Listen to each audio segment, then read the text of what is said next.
इस वक्त चैत्र नवरात्र चल रहे हैं और अष्टमी का दिन आज है। तब देवस्थान ट्रस्ट संचालित बहुचरा माता का मंदिर जो कि वडोदरा के कारेलीबाग इलाके में मौजूद है, वहां पर सुबह से ही भक्तों का तांता लगा हुआ दिखाई पड़ रहा है। दरअसल चैत्र अष्टमी के दिन माताजी के दर्शन करने के लिए बड़ी तादाद में भक्त बहुचरा जी मंदिर में पहुंच रहे हैं। मंदिर में भी सुंदर सजावट की गई है और सुबह से ही वहां पर अष्टमी के मद्देनजर धार्मिक आयोजन भी किए गए हैं। तब भक्तों को दर्शन के दौरान किसी भी तरीके की असुविधा का सामना ना करना पड़े, उसका खास ख्याल भी मंदिर प्रशासन की ओर से रखा गया है। आज दुर्गा अष्टमी है।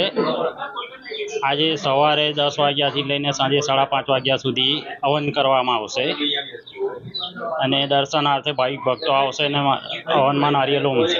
એટલે આમાં આજે આઠમ છે। આઠમનું મહત્વ હોય છે કે આઠમ મહાઅષ્ટમી કહેવામાં આવે છે અને આઠમના દિવસે હવન અનુષ્ઠાન પૂજા અર્ચના કરવામાં આવે છે।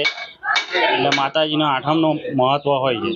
આજે હવન ચાલુ થશે 10 વાગે, સાંજે 5:30 વાગ્યા સુધી, સાંજે 5:30 વાગે શ્રીફળ ઉમવાનું।